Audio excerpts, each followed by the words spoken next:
Ratzinger is off tonight. A new report by the state controller shows that billions of dollars are spent each year to pay the salaries of workers at public authorities across the state. Now, authorities are corporations set up by state and local governments to oversee bridges and roads or to spur economic development. There are over 300 authorities in New York, and your taxes help to support them, and much of your money goes to paying those salaries. According to the Comptroller's report, the average salary of a worker of an authority is $66,940.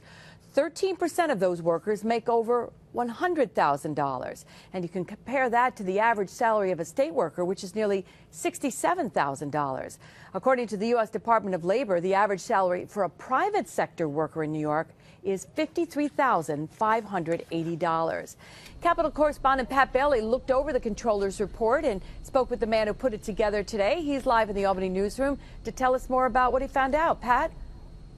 Yeah, Liz, really three things jumped out speaking with the Comptroller's office today. Number one, the salaries and bonuses are huge in some authorities. Two, they're paid for by money generated from New Yorkers in the form of a fee, tax, or a toll.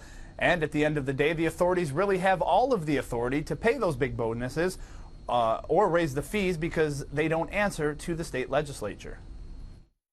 What Comptroller DiNapoli believes is we need to be more transparent about what is happening with our state authorities, and this report is one step in that direction.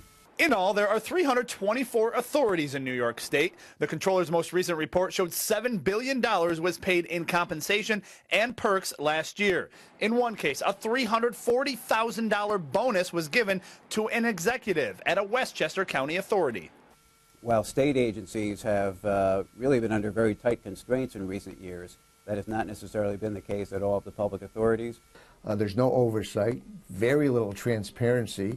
Assemblyman James Tedisco is on the committee that works with state authorities. The committee doesn't oversee them because they run independently.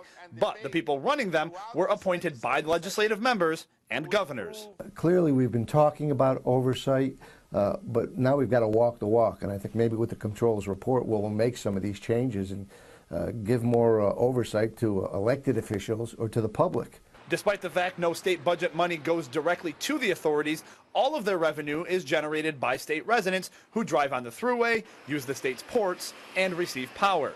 Enough reason for the Comptroller's office to say they want to shed light on the authorities' spending. In 2009, the legislature passed the Public Authorities Reform Act that did require more reporting by the authorities so that the Comptroller's office, for example, can keep a closer eye on them, ultimately so that the public knows more about them. We probably need to do more to look even more closely.